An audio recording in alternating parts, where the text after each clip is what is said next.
Las causas primarias, esta es la que es más, digamos, relacionada a ese grupo etario.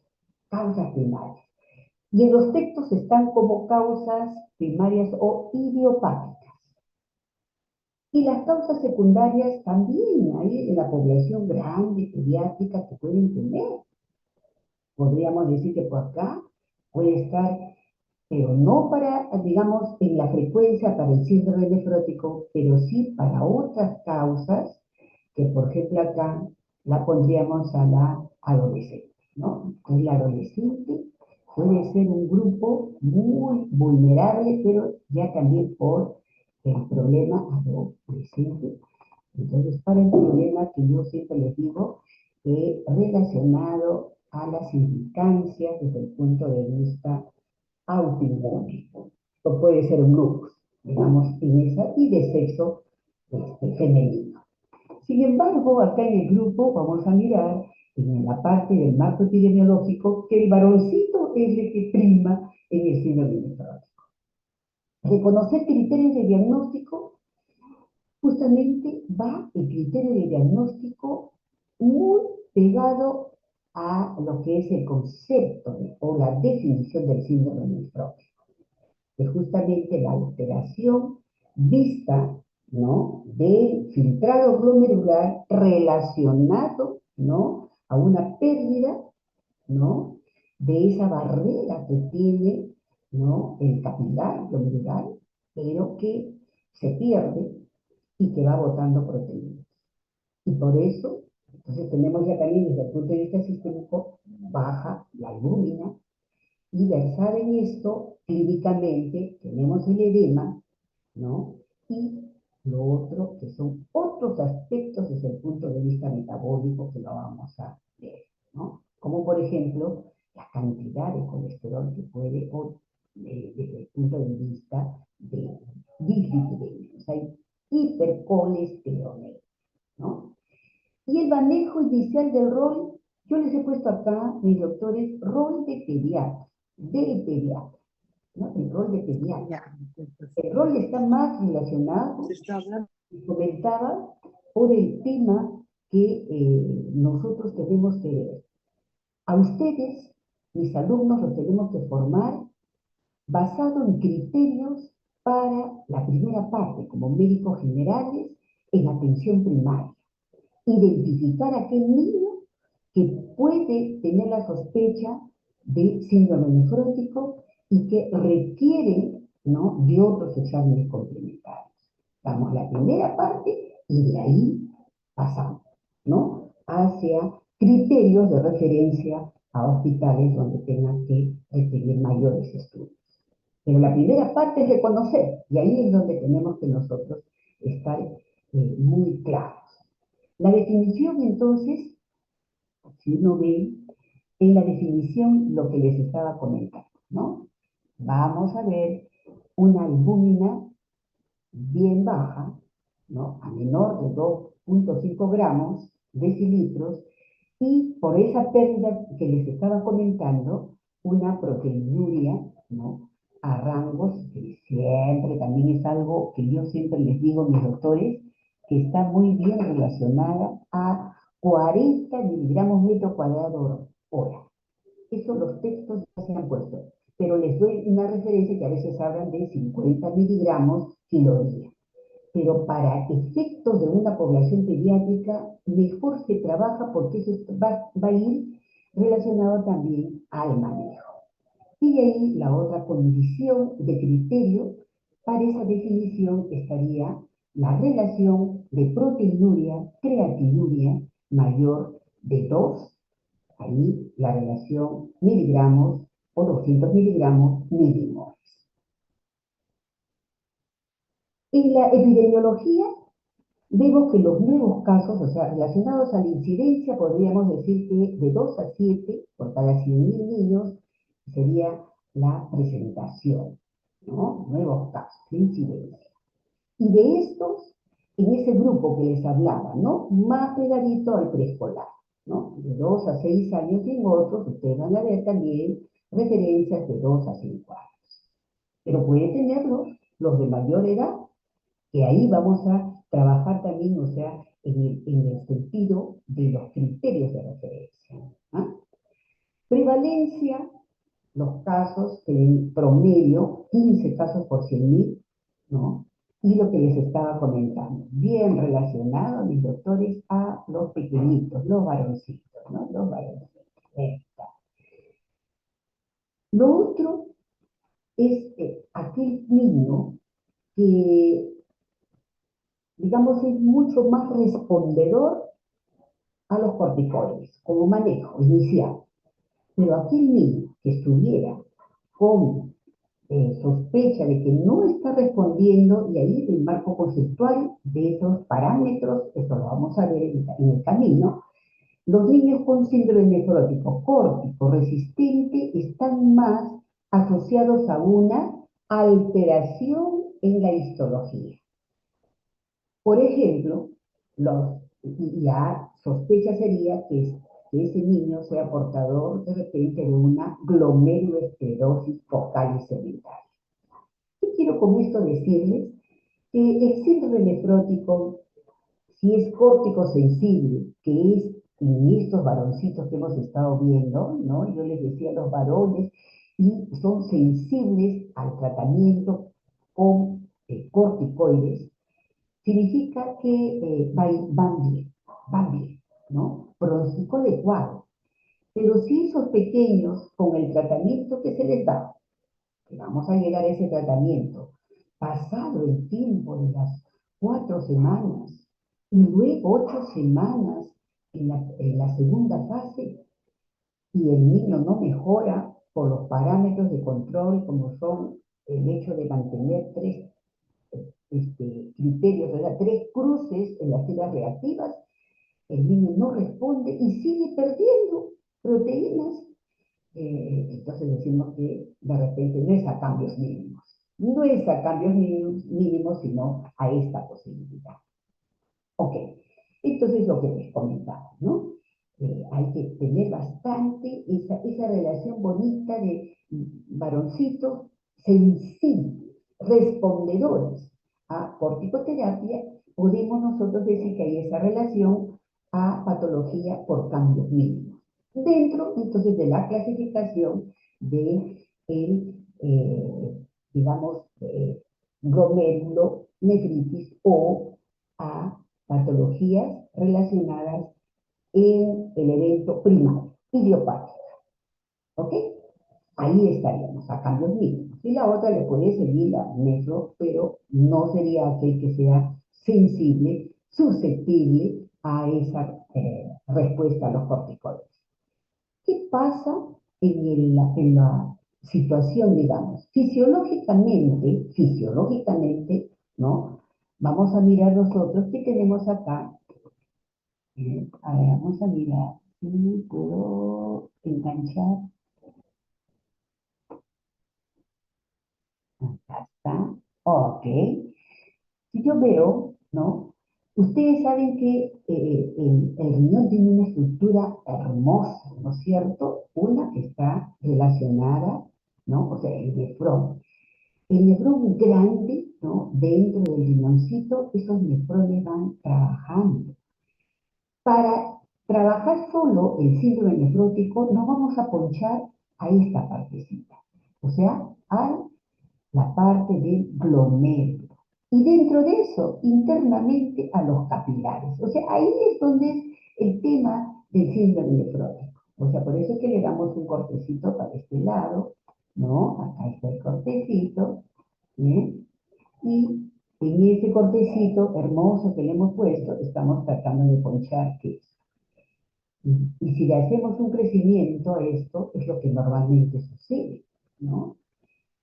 Que todo lo que son sustancias que ingresan por la arteriola aferente y que de ahí va a tomar, o sea, la parte, digamos, a través del polo urinario, ustedes saben que entra ese proceso de filtración, ¿no? Acá están todo lo que es la parte de los capilares, ¿no?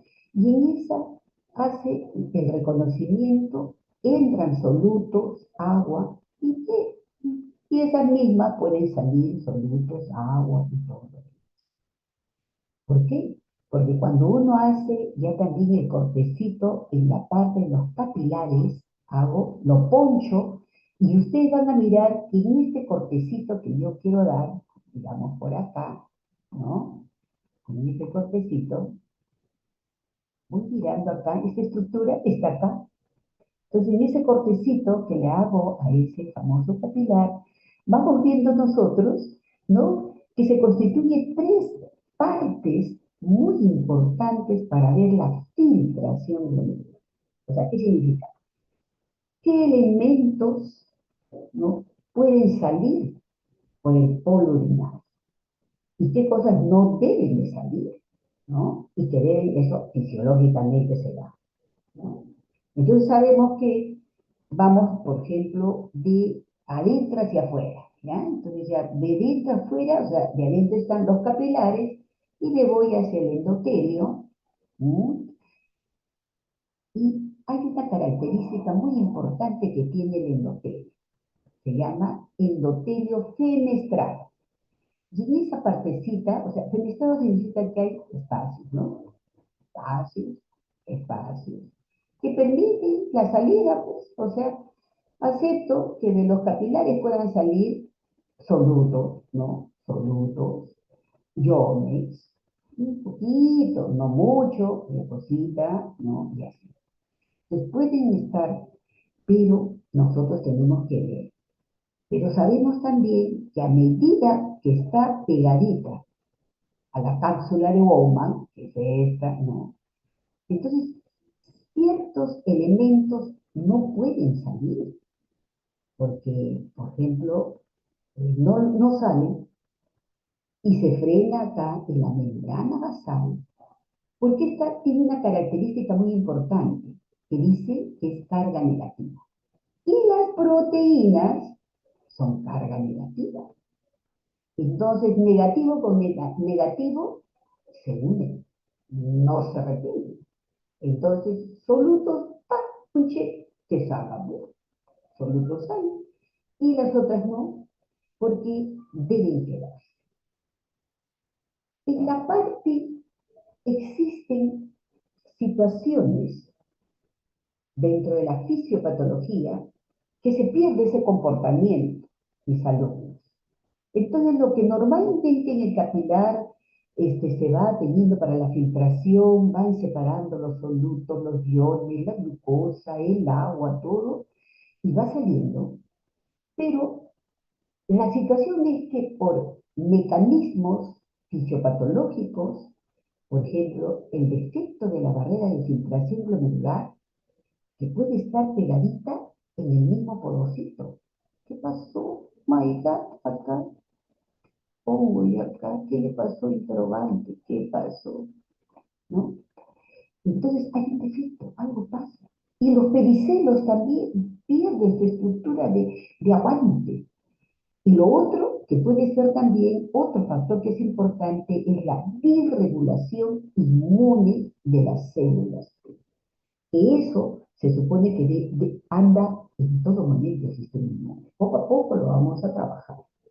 Entonces, esos tres mecanismos, defecto de la barrera, la disregulación, ¿no? del estado inmune y factores circulantes sistémicos que pudieran estar también de alguna manera soportando ese factor de permeabilidad vascular que no debería tener y pierde, entonces salen porque no perdieron. O sea, acá comienza a salir la luz o ese tema de factores. Lo que hemos visto y de la literatura se va dando, sobre todo la información está más relacionado a los cambios genéticos. La parte genética y las mutaciones que éstas están dando. De tal manera que, por ejemplo, está muy relacionado de que cuando uno habla de síndrome nefrótico congénito o genético, está muy relacionado a las mutaciones. Entonces estos chiquitos, cuando están en esa edad, que salen de la situación, digamos, propia de la edad. Ah, doctora, pero si es la edad del preescolar, Ojo, el preescolar sí hay una característica, ese preescolar, doctora, sí tiene razón. Normalmente hay una alteración, o sea, no alteración, sino inmadurez del sistema, ¿no? A células T. Entonces todo, uno mira, entonces dice, ¿verdad? Células T, humorales y celulares, está en formación preescolar. Entonces cualquier evento, puede ser respiratorio, por lo general, ¿no? Hace que este niño que haya tenido un evento, a los días, ¿no? Presenta el evento. Y estas situaciones fisiopatológicas que se ven en el niño menor de esa edad, probablemente sea aquel que tenga las hipótesis mucho más establecidas de los cambios fisiopatológicos que se dan. Entonces, mis alumnos, la etiología del edema está mucho, digamos, está claro en el sentido de que en el evento fisiopatológico son los cambios que se van dando, ¿no? Entonces, la albúmina sale, ¿no? Y si uno mira, si la albúmina sale, se pierde y él tiene también proteína, entonces decimos, oh, la membrana negativa, polos opuestos se atraen, ¡prum! Comienza a salir la cantidad, ¿no? Entonces, la alteración de la filtración de barrera, ¿no? Es importante que ustedes vean que ante la presencia de interleuquina 13, CD8, a nivel del proceso de filtración, y lo que yo les comentaba, en la filtración muy pegadita, la lesión está dada más en esos términos a través de la nefrina, la podocina, en el diafragma urinario. Y los mecanismos inmunológicos, mis alumnos, está dada, ¿no? Está dada en esta población más frecuente, en los pequeñines, y ustedes van a ver que aquel niño también, si no mejora en la primera, el debut de su síndrome nefrótico, hay que cuidarlo porque son susceptibles a estos mecanismos frágiles, a los mecanismos inmunológicos y pueden hacernos neumonías, ¿no? Entonces hay que tener bastante cuidado porque en esos mecanismos inmunológicos está alterado linfocitos T, linfocitos B. Ok. Y ya saben ustedes la sobreexpresión del CD80 y del podocito. O sea, acá hablar es una, como dicen, síndrome nefrótico, una respuesta podocitaria, ¿no? Es importante. E inmunológica desde el otro punto de vista. Entonces, ustedes habrán visto que la pérdida importante, considerable, ¿no? De esto está más relacionado justamente a este mecanismo de pérdida por la proteinuria. Proteinuria masiva le va a dar una hipoalbuminemia, ¿no? Y esto es importante ver. Pero hay mecanismos también donde el hígado, donde ahí se produce, ¿no? La albúmina, y como está, digamos, ahorita desesperado porque no tiene cómo poder rescatar toda esa pérdida masiva, entonces se va buscando otra forma, ¿no? De conseguir un poco de proteínas. Entonces se activa, hay una respuesta de estas proteínas, ¿no? Las lipoproteínas, ¿no? Entonces estas lipoproteínas, de alguna manera, ¿no? Hacen que participe y se incremente, ¿se acuerdan de esas que tenemos? La HDL y la LDL. La LDL, la malula de la película, crece también, o sea, se activa, ¿no?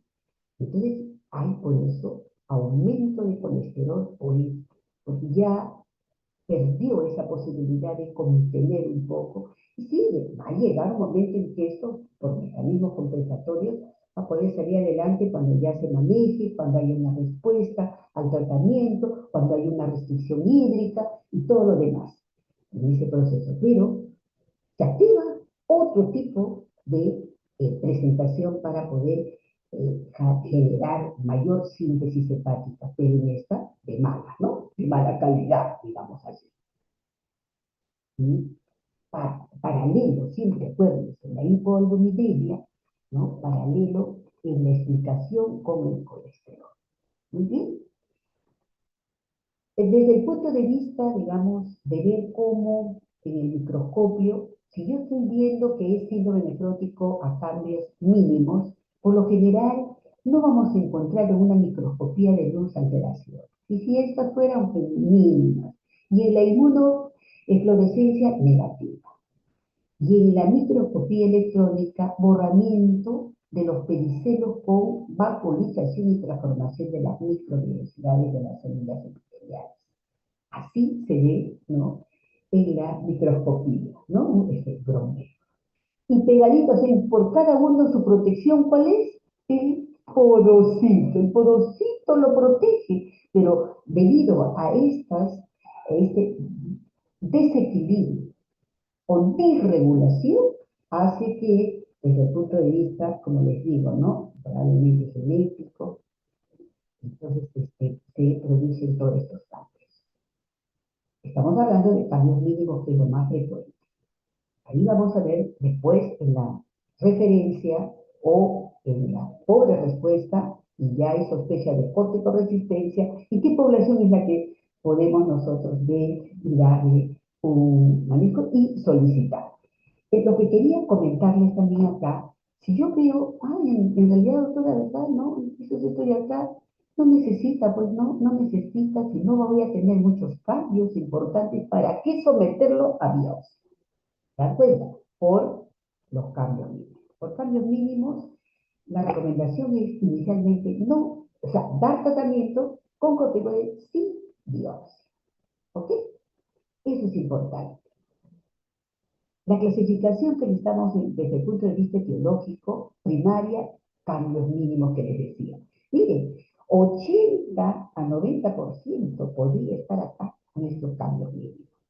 La que le sigue, glomerulosclerosis focal y segmental. ¿Ok? Secundarias, ¿cuál puede ser? Para nosotros, para población pediátrica, púrpura de Henoch. Y si marco infecciones también, pero un 5%. Entonces, todos ustedes están viendo que está en la parte primaria, chicos, primaria. El 5% poquito, poquito, es más de ver a aquellos que salen de esta edad, ¿no? Pueden ser adolescentes, ¿no? Y 5%. Y también, fíjense, hemos visto casos, ¿no? Casos que representan por suerte 5%, leucemia, ¿no? Linfoma. Y lo otro, ¿no? Fármacos. Eso también. Si uno ve y une, por eso es que siempre invito a los alumnos, ¿no? De la sede, les digo, chicos, solo la patología ustedes la pueden entender cuando ven la fisiología, la fisiopatología, para entender por qué tenemos que dar el tratamiento, ¿no? Bajo estas premisas. ¿Sí? Entonces, si yo veo que, por ejemplo, en esta, ¿no? Estamos mirando que la enfermedad por cambios mínimos, ¿no? Entonces es una enfermedad común, o sea, es una patología más relacionada a mi población pediátrica y esto, los preescolares. Entonces, asocio que su cambio es lo que comentaba la doctora Tuna, ¿no? Porocitopatía funcional. Y sin embargo, y miren, entonces basado en esto, estamos mirando nosotros que está relacionado muy bien a su terapia. Estamos mirando que es córtico sensible. Y si yo digo córtico resistente en este marco idiopático que les digo que es lo que tenemos que trabajar, ¿no? Entonces decimos que si no cumple con los criterios y todo, probablemente sea aquel niño que sensible a esto no es, y es más bien resistente a corticoides. Entonces, acá tenemos los grupos que les decía, que salen del grupo preescolar, que puede estar sospechando de una porocitopatía estructural, ¿no? Entonces ahí ya el componente, digamos, hace que yo sospeche más de una glomérulo esclerosis focal y segmentaria, desde el punto de vista genético. ¿Salió? Porque ustedes les hablé de preescolar, no le he hablado de genético congénito, ¿no? El genético, como les comentaba, está más relacionada a mutaciones de los genes. Y a estas son las que están bien. Y las felizmente está identificada con negrita, ¿no? Que es la NPHS1 y las que siguen. Fíjense, este grupo es más resistente, ¿no? La mayoría de los síndromes nefróticos resistentes al tratamiento se deben a una base genética, ¿no? Entonces son menores de un año.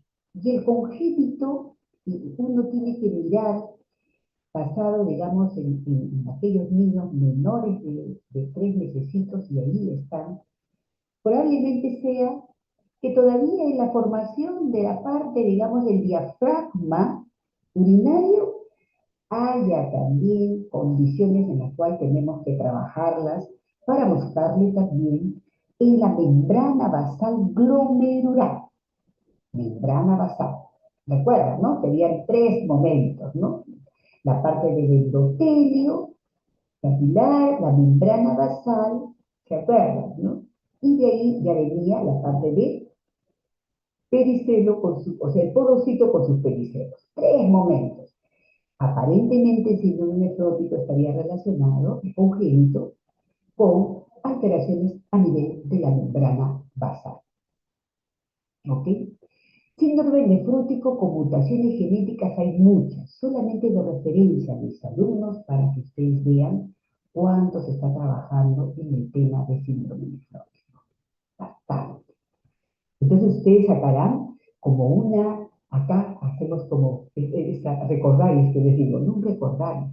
Oh, doctora, estoy viendo que muchas patologías, ¿qué tal forma de haber componente genético, o sea, mutaciones por genes, que no necesariamente se da en síndrome nefrótico? Hay muchas, ¿no? Muchas de las patologías. Y ahora, la última, ustedes han visto, ¿no? Con el sarcoma. Mirad cómo ha sido la mutagenicidad de este virus, está condicionado. Entonces, la genética está. La genética también está en el tema de ver cómo hay esa relación tan directa de SEA de páncreas, basado de repente en alguna condición que pueda tener algunos receptores desde el punto de vista genético a nivel de páncreas, ¿no? La resistencia a insulina también, chicos, o sea que ustedes van a estar pegados a la genética, ¿no? Y la clínica, que para ustedes, como les decía, es fácil para ustedes mirar, ¿no? Entonces, relacionando la clínica con la fisiopatología, saben entonces que este aumento de la permeabilidad, que no ha debido de ser, sucedió por esta disregulación de los eventos que se han dado por factores circulantes, por defecto en la barrera de filtración, todo eso hace que se, se pierda, porque ya no hay esa, digamos, esa barrera, perdió y hay proteína. Despedida, sale cantidad de proteína, ¿no? Y eso trae hipoalbuminemia, y como están viendo acá, disminución del volumen plasmático. Oh my God, ¿esto qué me trae? Alteración, acuérdense, de su presión oncótica.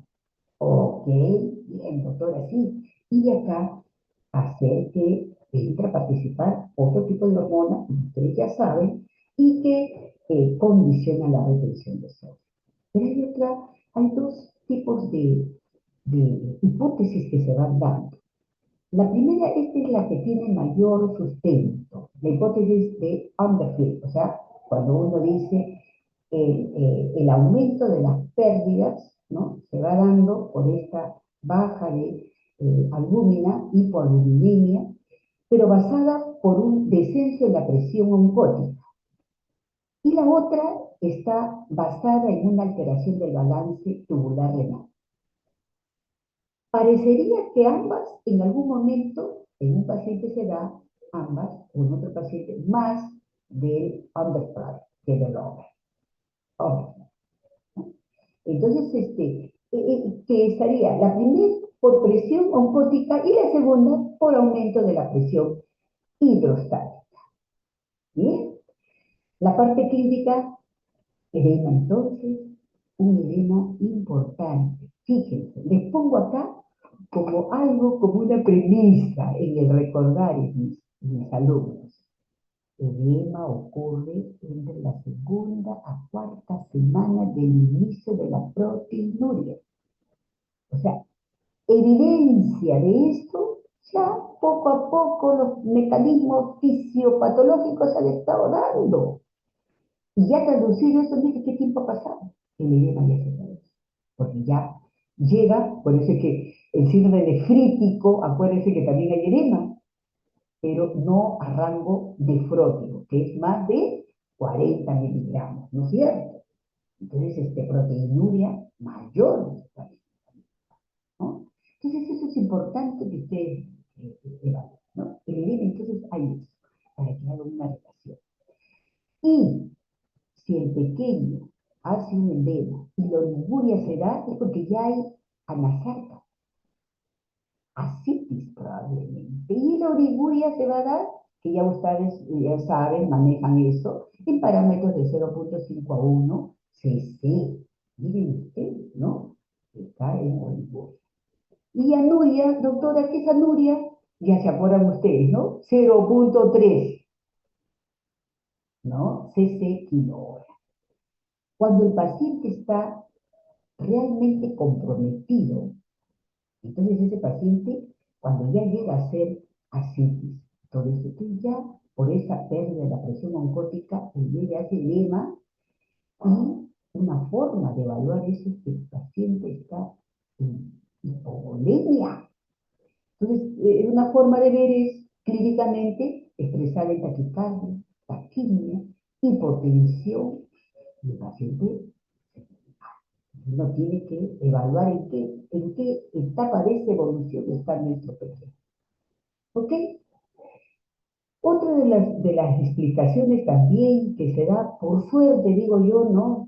También, más en mayorcitos, ¿no? En mayorcitos, no tanto. Más aquí ya saben, preescolares, ya doctora, tengo que cuidarlo, porque siempre como hay ese tema del sistema inmune de respuesta, ¿no? De célula T y todo, entonces tengo que cuidarlo porque me hace consecuentemente neumonías, ¿no? Entonces tengo que cuidarlo. Pero también puede hacerme en los más grandecitos que están en el otro, que son causas etiológicas secundarias, ¿no? Muy parecido al adulto, que es la hipercoagulabilidad. Y eso se da, como siempre, uno tiene que mirar el tema, digamos, del riesgo, ¿no? El riesgo clínicamente demostrado en la presencia de trombo, normalmente hay que mirar dos situaciones que clínicamente se puede dar. Dolor abdominal urente, inminente. Hay que mirar. Entonces uno tiene que hacer la eco, hacer todo para ver si es por una trombosis o por una peritonitis. Ahí es necesario que ustedes vean, ¿no? Entonces, la evidencia clínica en ese desequilibrio entre lo que nosotros decimos, el pintor que se da, doctora, por factores procoagulantes, coagulantes, hay un incremento de fibrinógeno, y acá estamos mirando que hay disminución, ¿no? De la proteína, de la antitrombina tipo 3. ¿Ok? Entonces, eso es importante que ustedes vayan viendo, ¿no? ¿Y esto por qué se hace, doctora? Por la hemoconcentración, la éstasis, la movilidad del paciente, todas esas condiciones que se dan. Entonces, ya saben ustedes que tengo que mirar ese dolor abdominal muy bien, ¿ok? Y la hipercoagulabilidad, la trombosis, es importante evaluar. Muy bien. El diagnóstico, entonces, ya ustedes ya lo tienen claro, ¿no? Proteinuria, tiras de 3 por encima, ¿no? Tiras reactivas, ¿no? Que pueden hacer con una proteinuria de 40 miligramos metro cuadrado hora y una hipoalbuminemia, que está en valores menores de 2,5. Eso es necesario que ustedes vayan. Y de ahí la hipercolesterolemia o otros valores también pegados como los triglicéridos que están aumentados. Normalmente, un secreto acá, ojo, pestaña seca, ceja, ceja, ojo, pestaña, ceja. Los niveles de complemento, normalmente, si está normal, yo digo, ah, qué bonito, clínicamente traducido. La edad me dice 4 o 5 añitos, todo eso, debo tener complemento normal. Si yo veo que algo sucede y yo veo que escandalosamente trae un complemento muy alto y en las horas el paciente hace presión alta, entonces yo digo, se está saliendo de la sospecha del niño con cambios mínimos. Entonces, niveles de complemento alto, presión, hipertensión arterial que no la tenía y que el paciente presenta, no es cambios mínimos. Entonces se impone la biopsia regular. ¿Ok? Y acá es la relación que siempre les he estado comentando respecto a cómo tenemos que valorar los exámenes auxiliares, ¿no? Eh, un hemograma para ver recuentos depositarios importantes, su velocidad, electrolitos, estos niños, o sea, ustedes que ahora están en toda la parte de evaluar al paciente crítico, saben que una forma de decir que este niño está, son muy lábiles a hacer hipoproteína, hiponatremia, ¿se acuerdan? ¿No? Diagnóstico diferencial, entonces, en síndrome nefrítico tendríamos, ¿no? El nefrítico, la edad, ya ahí ya les he comentado, es un edema duro, ¿no? No deja foguea, el otro sí. El síndrome nefrótico, las variables que les he dado no la tiene completa, ¿no? No hay proteinuria masiva en el nefrítico, saben que hay proteinuria, pero no a rangos nefróticos, hipolinemia, hipercolesterolemia, puede o no haber hematuria inicial y después magnesia clara, ¿no? Pero la persistencia también un poco, ojo, que puede ser para de repente sospecha de glomerulosclerosis o cáncer. El cambio mínimo ya lo están, entonces ya ustedes recordando que hay cosas que hacen que sea cambio mínimo, como complemento normal, no hematuria, respondedores a corticoides. Qué bonito. Síndrome nefrítico, entonces más bien edema, hematuria e hipertensión arterial. ¿Sí? Indicaciones para biopsia. Inicio de síndrome nefrótico, tengo que ver la edad. Los extremos, recuerdan que les decía, preescolares, entonces los extremos de la edad se impone la biopsia. Que el complemento está alterado, se impone. Hipertensión, también. Y si hay antecedentes de síndrome nefrótico familiar, por supuesto, porque tengo que ahí ver cómo va la lesión anatómica histológica para ver si este paciente o hacer el seguimiento de ese síndrome nefrótico familiar para ver si ha habido recaedores, ¿no? Por el tema, o ya han estado en la búsqueda de algún tratamiento de alternativa, no de corticoides, sino de otras como ciclosporina, ciclofosfamida, ¿no? Entonces eso es importante que ustedes vayan viendo. Bueno, ya les he hablado de síndrome nefrótico, sus características, todo, y así que encaminados a eso tenemos que ver. Recordando entonces, ¿no? Para poder entrar al tema de el famoso síndrome nefrítico a cambios mínimos, que tengo que tener a otros tipos de conceptos para poder ubicarme en el contexto terapéutico, ¿ok? Y eso es importante. Recordando, entonces acá también un descansito para que ustedes vean. Síndrome nefrótico, entonces criterio, proteinuria severa mayor de 40 miligramos metro cuadrado hora, la proteinuria versus creatinuria mayor de 2 miligramos o 3 cruces en tira reactiva, ¿no? Hemorina. Hipoalbuminemia menor de 2,5. Y es importante el criterio porque en ese momento, cuando yo vea que el niño tiene valores menos de 2 y el niño está en una hipotensión, yo a este niño probablemente tenga que darle albúmina, no a ese valor de menos 2,5, pero en menos de 2 con la clínica. Si hay mucha congestión pulmonar, ¿no? O está en anasarca o ascitis, necesitamos mejorar la presión oncótica. Entonces, ahí puede ser. Recaída. ¿Qué es para nosotros el concepto de recaída? 3 días consecutivos la proteinuria en tira no mejora. O sea, sigue en 3, porque ya saben ustedes, cuando son respondedores, o sea, sensibles, ya no hay pues, o sea, proteína ya menos, o sea, de repente una, y vamos observando el monitoreo, ¿no? Que debe estar en una tirita, no 3 positivas, ni 1 positiva, y eso es importante. Una recaída está que estén en proteínas mayores positivas, con una tira, pero fíjense el valor de la proteinuria y creatinuria sigue en mayores de 2. Doctora, ¿y cuál es lo normal? Menores, pues, ¿no es cierto? Inclusive menores de 0,2, ese es el valor. Entonces, si yo veo el rango entre 0,2 y hasta 2, entonces ya uno va mirando. Y si es mayor de 2, oh my God, no respondió a nada, ¿no? Entonces, estos conceptos son necesarios que el pediatra, ¿no? Que asiste en la atención primaria para poder nosotros tomar la referencia de llevar.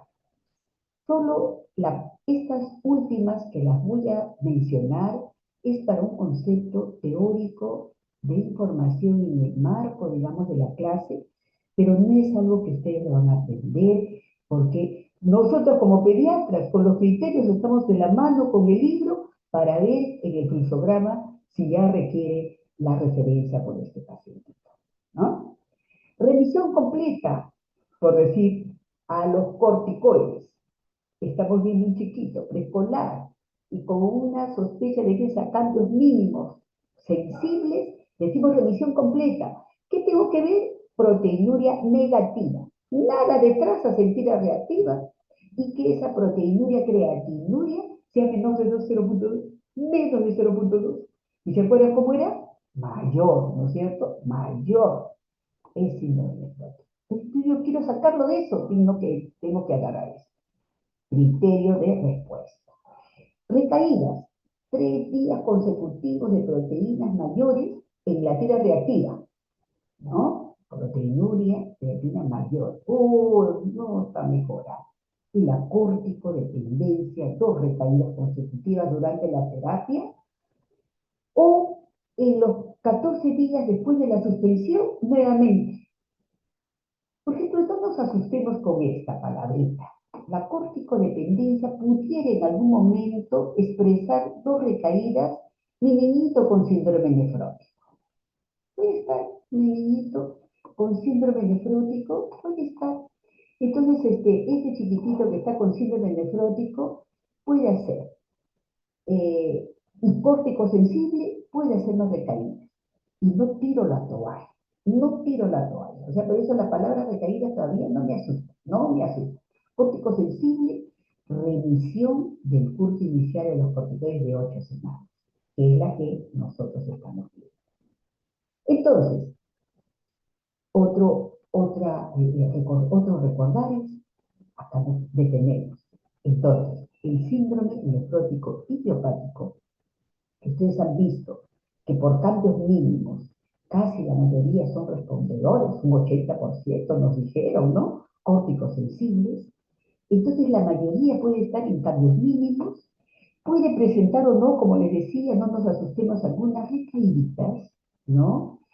Y pocas veces nos lleva a una enfermedad, digamos, enfermedad renal crónica. Si en algún momento se da, también podemos sacar. Todavía hay que rescatar el córtico resistente, que es el poquito, ¿no?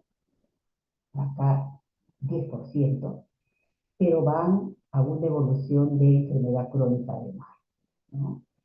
Y sobre todo también mortalidad en aquellos niños que tienen menor de 1 año y otras menores de 6 meses que debutan con un síndrome nefrótico de esta naturaleza.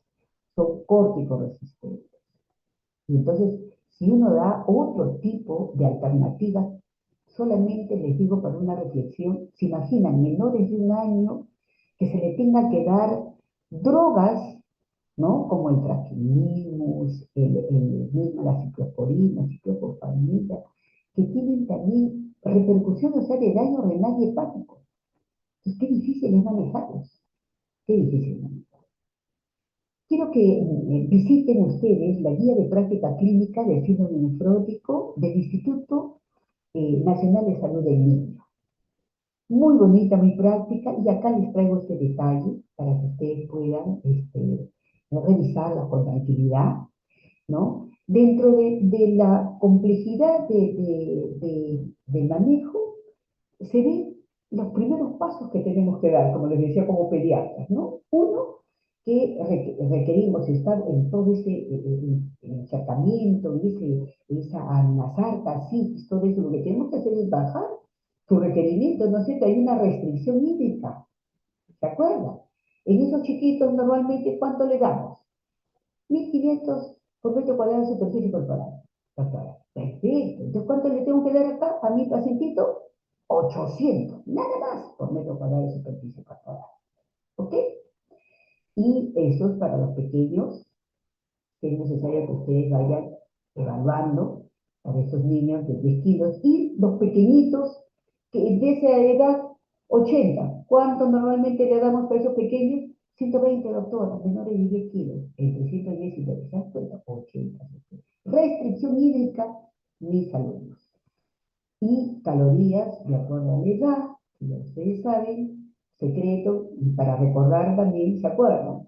Calorías muy pegaditas a requerimiento hídrico, ¿no? Van de la misma manera, ¿no? Proteínas, no perderlas. Eso, por ejemplo, es algo que se ha ganado en el camino de los años, ¿no? Yo me acuerdo que en mi época de residente restringíamos proteínas, y ahora no es necesario restringir proteínas, darle lo mínimo, pero debemos darle. Sodio, también, ustedes se acuerdan que les decía, no pierden, o sea, son hiponatrémicos, ¿por qué quitarlo? O sea, lo mínimo por ese tema que también tenemos que mirar los eventos fisiológicos que se dan, entonces, bajarlo, pero no mucho, ¿ok? Balance hídrico estricto para poder ver el volumen, es importante, diuresis horaria, ¿no? Y el monitoreo de presión arterial, ¿no?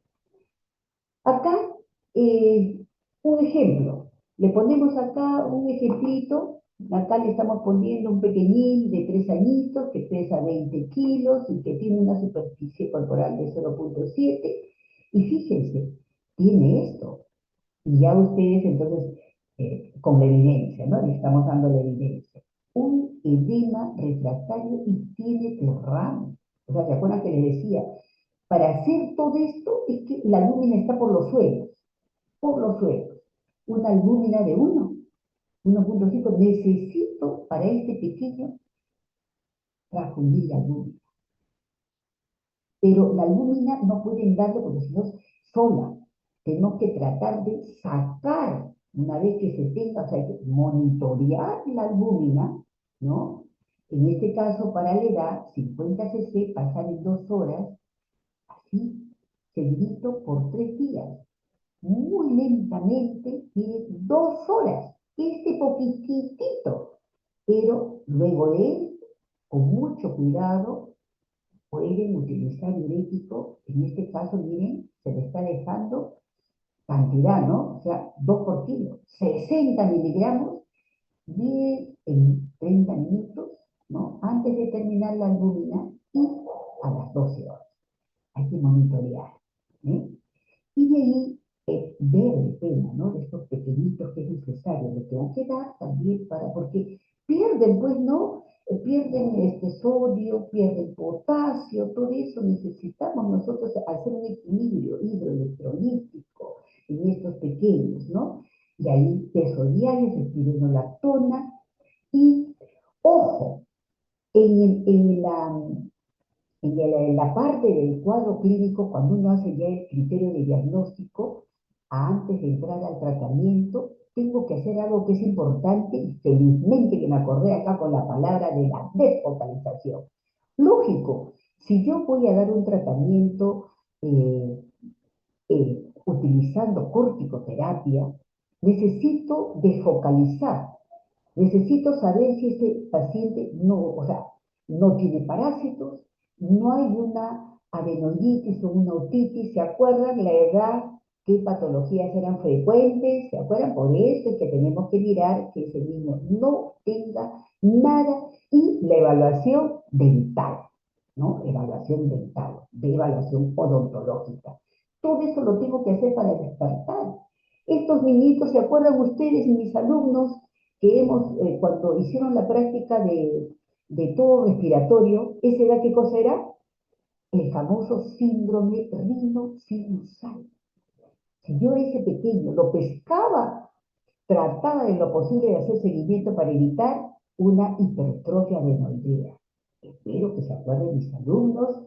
Y acá, solo va a ser la primera parte que es la interesante para nosotros, mis doctores. No se asusten que todo es porque se requiere de información. Así debe ser, ¿no? El docente, su maestro, les da el potencial, digamos, de una información, pero no lo podemos limitar, porque el síndrome nefrótico tiene que trabajarse de esa manera, con esos conceptos de recaída, de resistencia, de dependencia que es necesario. Para efectos de nosotros, mis alumnos, el tratamiento entonces tenemos que dar para esos córticos sensibles, esteroides, que estamos pensando en cambios mínimos, prednisona 60 miligramos metro cuadrado día, ¿no? Por, acá le vamos a poner 4 semanas, ¿ya? Lo que dice ahora la guía del instituto, ¿ya? Eso. Y luego 40 miligramos metro cuadrado, ¿ya? Pero en días alternos por 4 semanas. Ah, doctora, o sea, 8 semanas. 8 semanas, mi salud. 8 semanas. ¿Qué hacemos en esta situación ustedes en su condición, ¿no? Oye, ya estoy ya para la hora. Mira, no me dicen nada, mis Sheila. Tengo 3 de la tarde 24. A avanzar.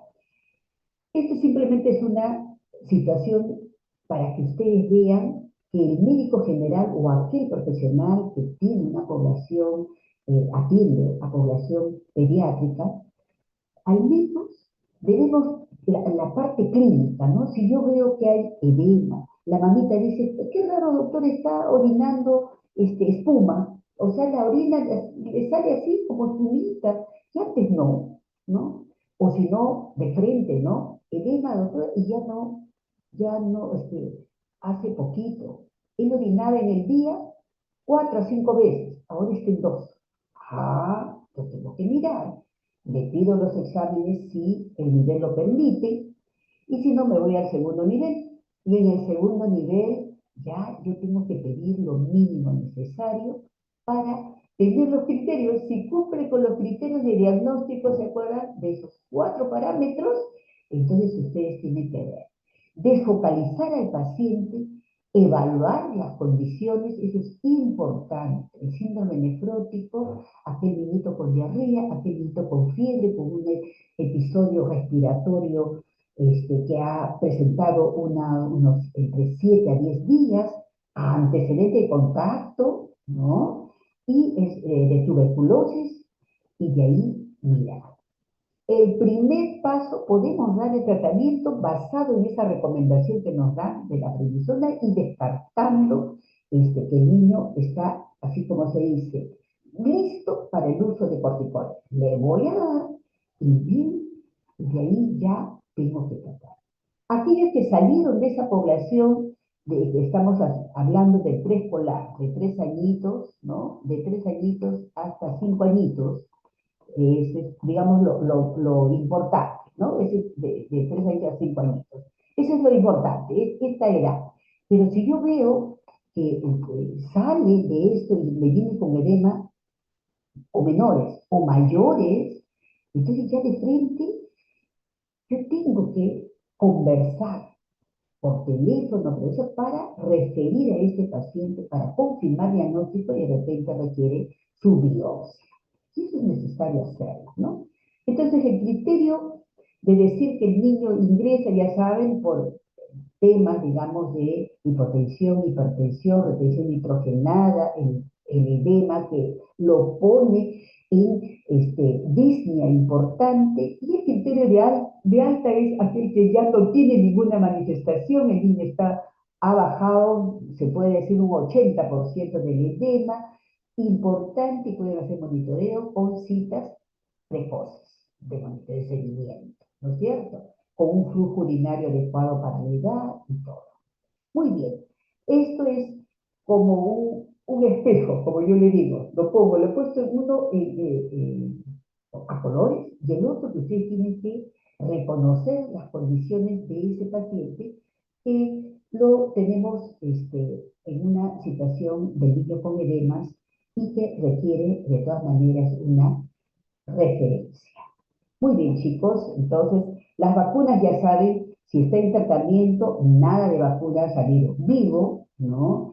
Y monitorear si ese niñito recibió o no sus vacunas contra el neumococo, sabiendo de que hay esa posibilidad de riesgo, ¿no? Complicaciones que se dan, la peritonitis, ¿no? ¿Se acuerdan? La trombosis, es importante ver factores de riesgo, la baja de inmunoglobulina G, fíjense, puede de alguna manera darnos un riesgo potencial de incorporarse cualquier patógeno que tenga pared, ¿no? De pared celular. Ok, lo mismo también en aquellos niños, tenemos que tener bastante cuidado si por ahí invadió, ¿no? Un estafilococo, ¿no? Entonces acá tenemos que tener. Pronóstico en términos generales es bueno, es bueno. Después de algunas dos recaídas probablemente, pero hay que tener paciencia, ¿ya? El tratamiento es largo, por eso se dice, pero lo importante es mantener las funciones renales y evitar que ese paciente se vaya a una enfermedad crónica, una enfermedad renal crónica, ¿no? Entonces, conclusiones, mis alumnos, la causa más frecuente, cambios mínimos. La edad preescolar, son muy susceptibles, sensibles a la respuesta a córticos, o sea, córticos sensibles en la mayoría. El complemento por lo general no se altera y si hay eso con sospecha de que el niño está cursando con hipertensión, hay que hacerle biopsia. Hay que no se lo biopsia en su primera cuando son cambios mínimos. Muy bien. Y en la sospecha diagnóstica, coordine. En la atención primaria hay que coordinar por la sospecha de síndrome metabólico. Muy bien, mis alumnos, gracias por su paciencia.